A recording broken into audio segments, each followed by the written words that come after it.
What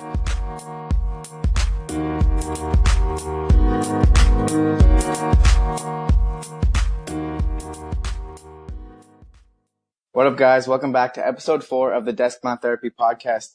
Today, I'm very excited to interview my buddy, Dr. Jacob Harden. He's just going to tell us a little about who he is and what he does.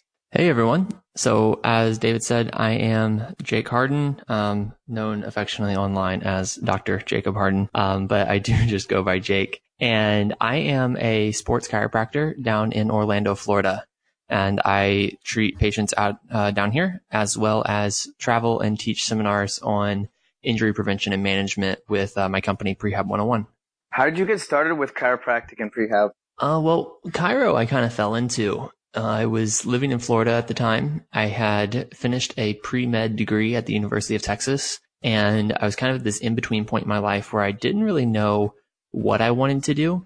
But so I was just I was actually looking for a gym, and the one I ended up going to happened to be next to the chiro school. And so I was just kind of driving by it. And so I ended up taking a tour of that school and just kind of fell in love with everything they were telling me. I saw a vision in it of, kind of having a bit of a sports medicine focused practice.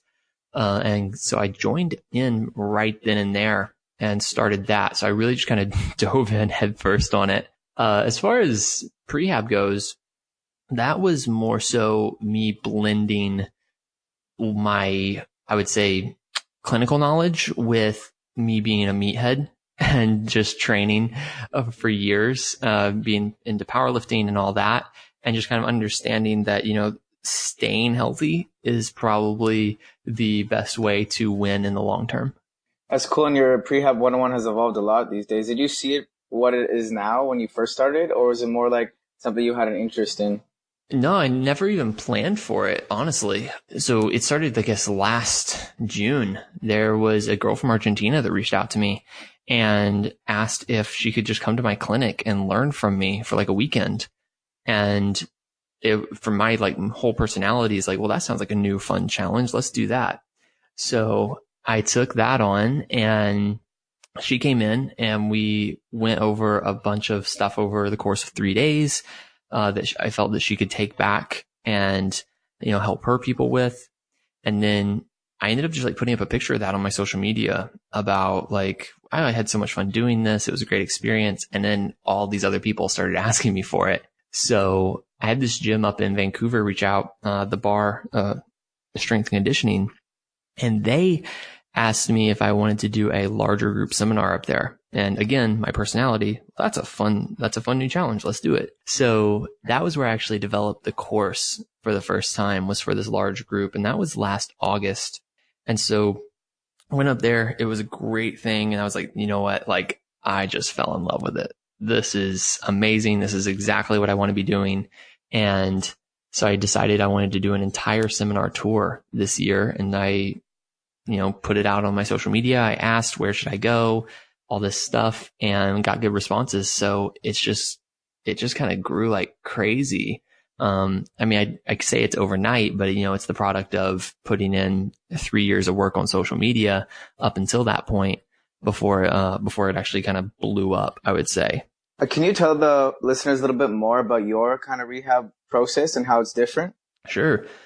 So, I think that it's not like my system or my process or anything like that. It's just what I consider to be what the evidence says to be best.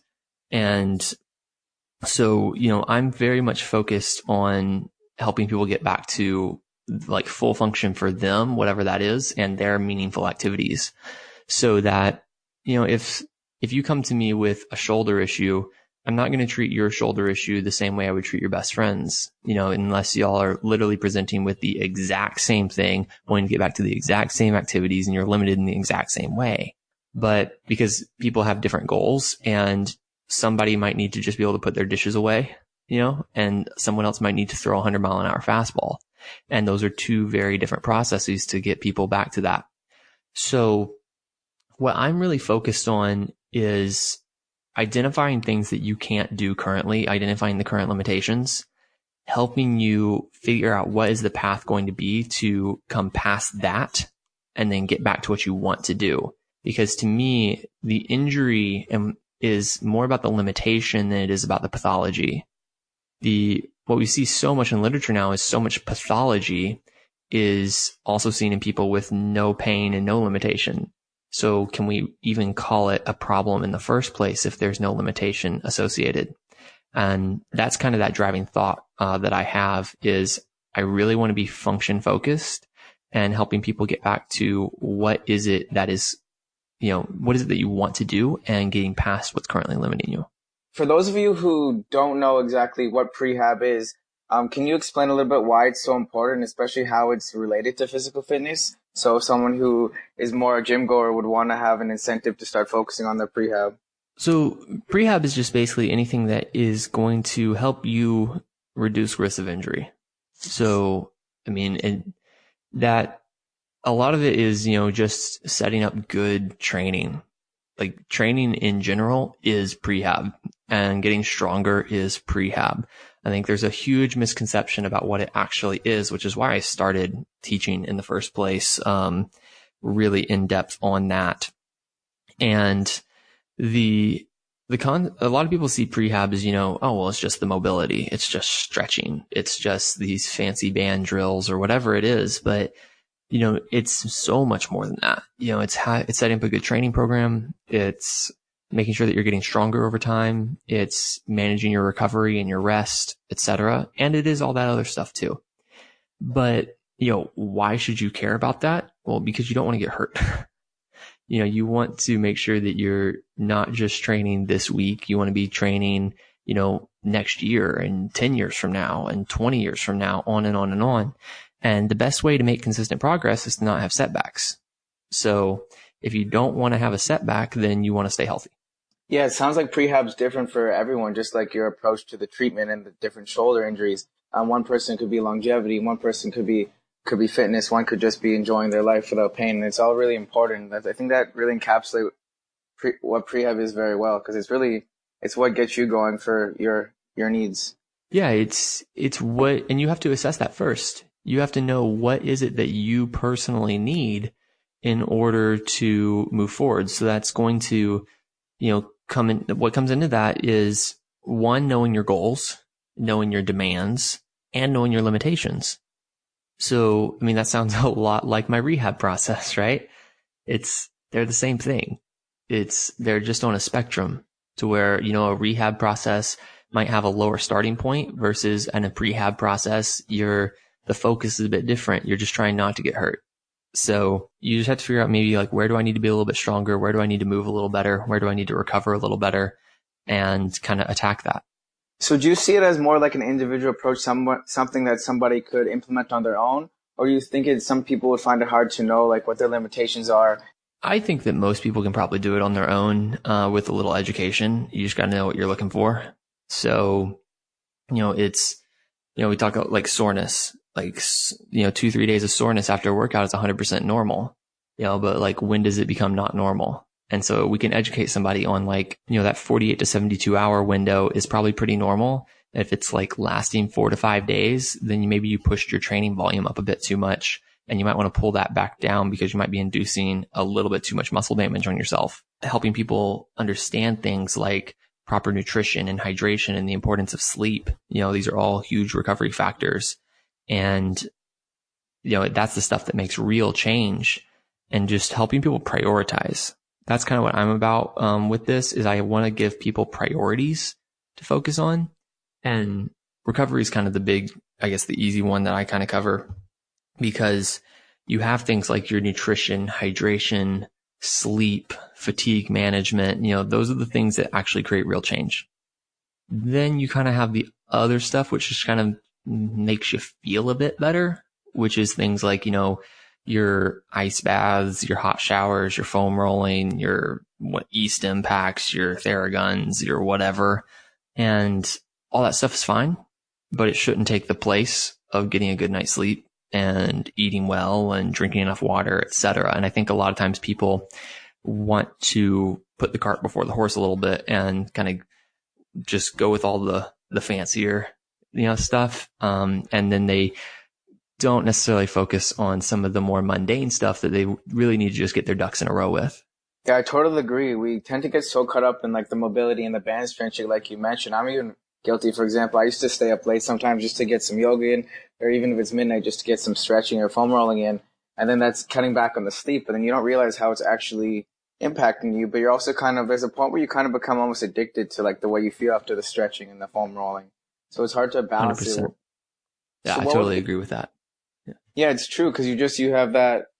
I always thought it was like something you had to do because that's just the way we see it on social media, and even that's the way some people like have learned it. Like even when I went to school for yoga, it's like they're like pushing you got to do it every day. But really, like I even saw on your Instagram story a few weeks ago, for example, someone's like, "Hey Jake, what do you do for your rehab? Do you get treatments?" And I think you mentioned something like, "I just see what my body needs day to day," and I think that's the key.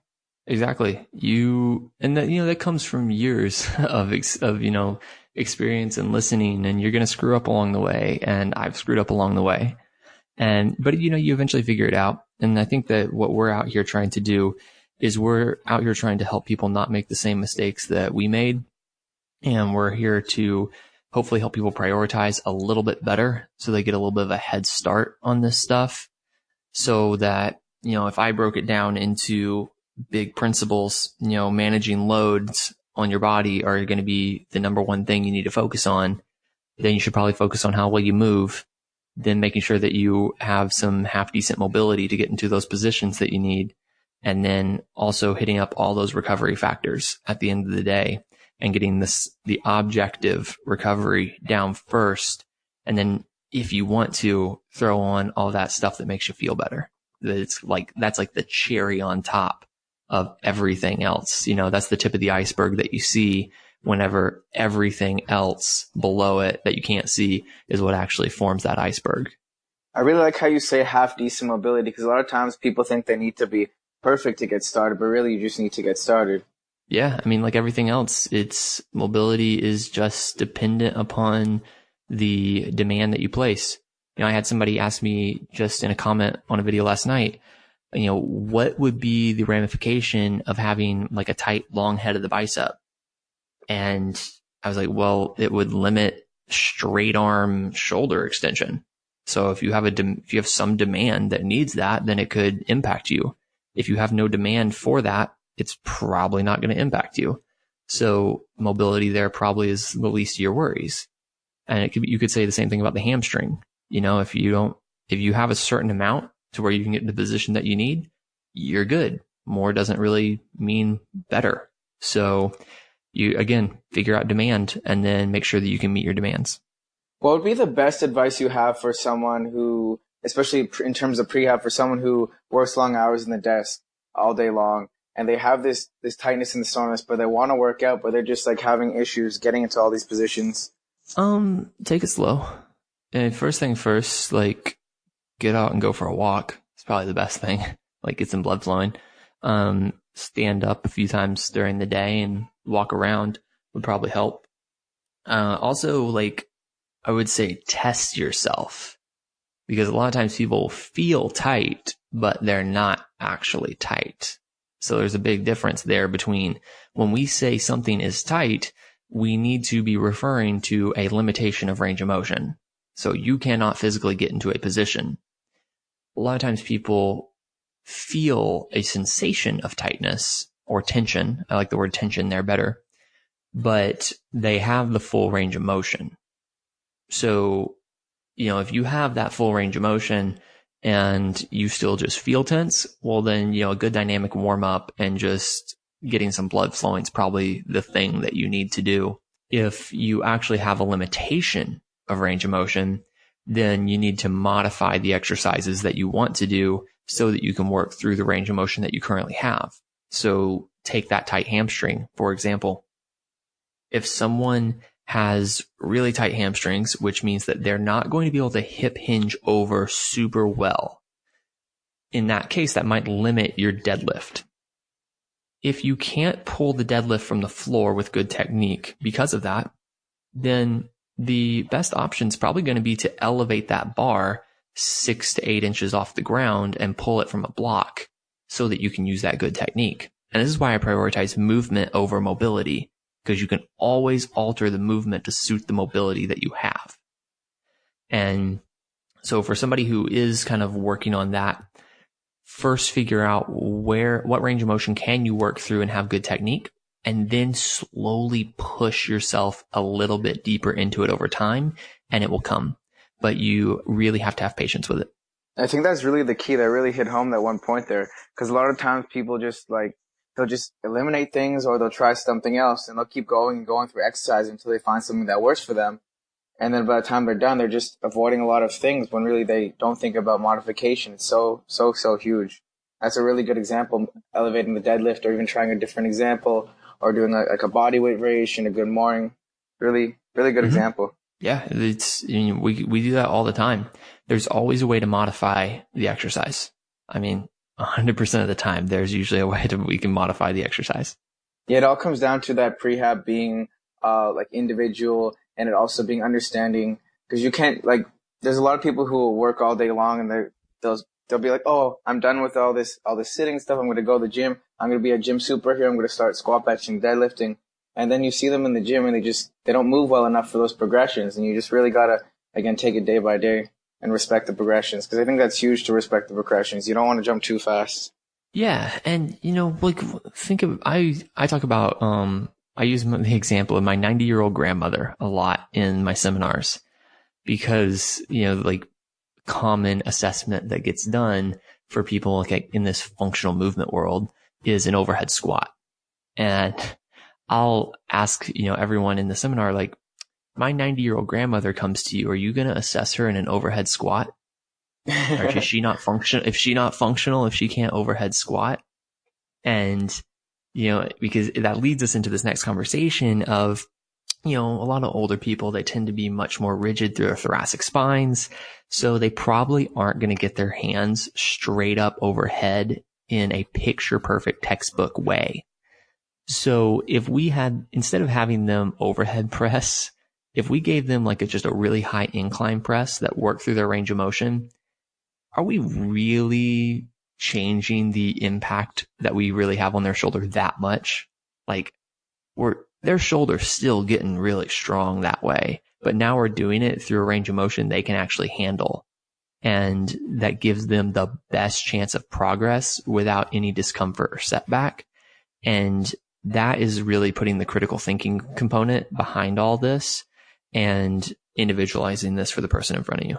Yeah, it's actually interesting, because I took one of those FMS workshops last month, and the first thing they did for their kind of scoring and their movement speed was an overhead squat. But I found it kind of funny, because it's one of those things that I always fail too, because of my leverages. I'm more of a hip dominant squatter, but they're testing us overhead with our toes forward, and just every single one in the course failed, but we could still squat perfectly fine.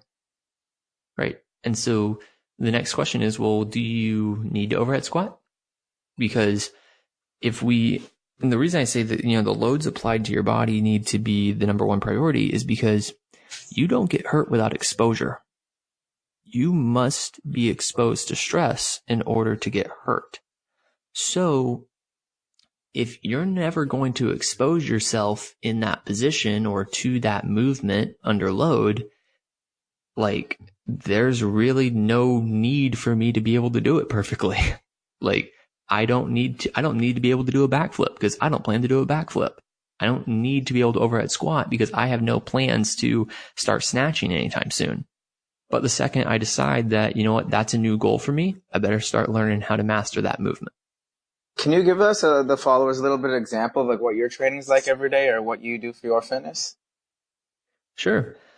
My training, it varies. One thing that I travel a lot, so I'm kind of on planes all over the place on weekends, for quite a few weekends in a row. So what I try and do is have multiple templates that keeps me flexible. And I find that's really important for people who are on the road and may not be necessarily have access to good equipment all the time.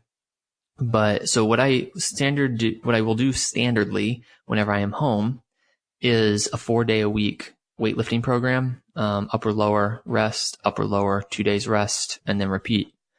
I also walk every single day, morning, afternoon, night, usually walking about 4 miles a day, sometimes 5 miles a day because I have a black lab and a golden retriever that needs some exercise. So that, helps me with my active recovery a bit.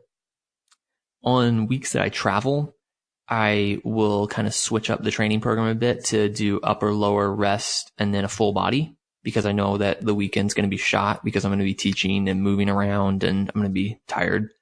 So having that allows me to kind of keep progressing by making sure that at least I'm doing it, because consistency is the number one factor that we need to think about with any training program.